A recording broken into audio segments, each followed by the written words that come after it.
Guys, ito na yung patatas na in-slice niya. At linuto ko lang ng half cook para ma-slice siya ng maayos.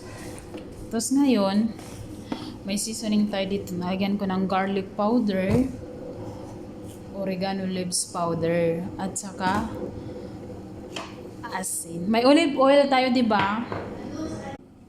Tsaka paprika, guys. Ito na, guys. So, antayin ko pa lang yung yung olive oil.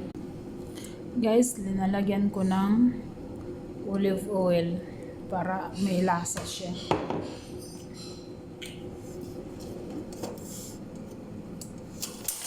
Ngayon, i-mix-mix. Wala tayong gloves eh. I-mix-mix natin siya, guys, hanggang sa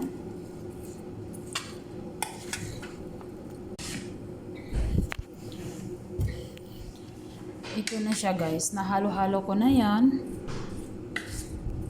Magsidasalan yun sila.